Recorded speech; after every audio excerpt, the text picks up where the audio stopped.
You see the human tragedy on our streets. Oregon has neglected addiction treatment. It's all unfolding in the public eye as these stronger drugs wreak havoc on people's lives. And tonight, our Elise Haas kicks off her series. It's called Breaking the Cycle, Oregon's Attempt at Recovery. Elise, I know you've just been doing some in-depth reporting here, and this is kicking off important work.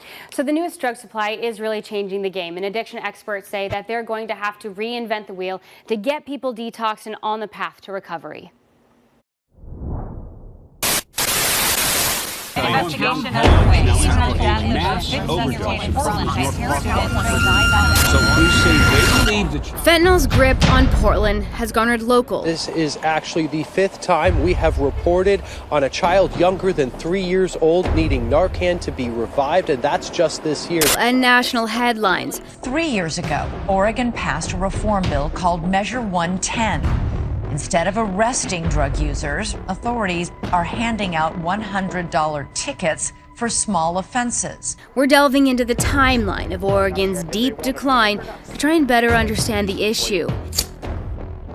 Fentanyl started showing up in Oregon in 2018, but by the fall of 2021, counterfeit pills had taken over the local drug market. Since then, you see open drug use and drug dealing in daylight. The proliferation of illicitly produced fentanyl, that's deadly. It's a public health emergency. According to the Oregon Health Authority, back in 2018, law enforcement confiscated about 700 fake fentanyl pills. Fast forward to 2022, police seized more than 2 million pills. Overdose deaths in Oregon mirrored that, nearly doubling in roughly that same time frame. Imagine you're a police officer and you come down to an area specifically to look for fentanyl. Hold on, and then we find you and you're holding that straw in your hand, and then right where your straw is, but that you drop and you saw me, totally, is 3 obvious bindles of fentanyl. And you're like, oh, and I'm on probation. I think what's important for folks to understand is the change in our street drug supply. We are seeing death in rates that has never been experienced before. Fentanyl has now surpassed meth as the most deadly drug in Oregon. According to the National Center for Health Statistics, overdose deaths in the United States increased by approximately 30% in the wake of the pandemic. In contrast, Oregon experienced a much higher increase in overdoses, with a 90% rise. More recent data shows Oregon isn't alone in this struggle. Washington, Nevada, and Wyoming also saw record increases. There's also been a change in our methamphetamine supply. It is significantly more neurotoxic than previous iterations of methamphetamine on the street. Joe Bezegi with Recovery Works Northwest says in some cases, meth users report it's immediately inducing psychosis. All of these problems are compounding. So we know that the drugs are more potent, they're cheaper, they're more readily available, and they're more dangerous. Dr. Andy Mendenhall is board certified in addiction medicine. He's found people addicted to fentanyl are using it around the clock. We have folks in our community that report to us that they're using fentanyl every 30 to 60 minutes, which is making medical withdrawal more complicated. Because the level of physical dependency of fentanyl is so strong, addiction experts are finding fewer people are successfully completing medical detoxification, meaning more are relapsing compared to heroin and pharmaceutical opioid users. So the detoxification process from fentanyl is across the board been reported as more difficult. There are physiological reasons for that. It is 100 times more potent than morphine. It is 50 times more potent than heroin. Our tools that have worked really well for heroin and for OxyContin and all of these old traditional opioids, these tools are becoming less effective, and we're seeing more people dying.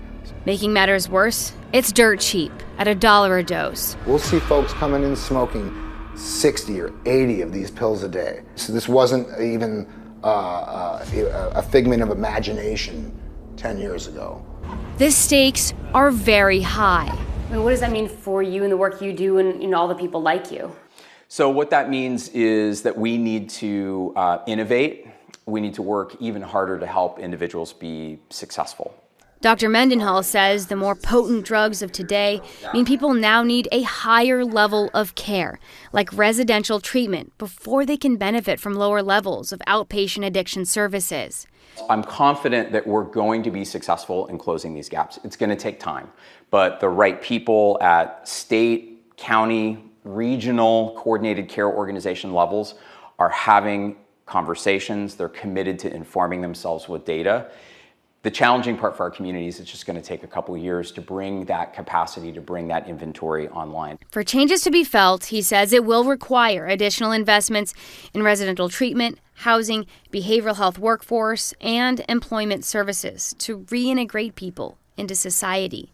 I'm hopeful that our public will continue to be patient, and I believe that folks are going to see a tangible change in the next 12 months based on a couple of things. He believes you will see a noticeable difference on the streets because of the ongoing expansion of temporary alternative shelters. Plus, there's promising news about deeply affordable and supportive housing units on the horizon within the next 2 years, offering hope for a more stable future.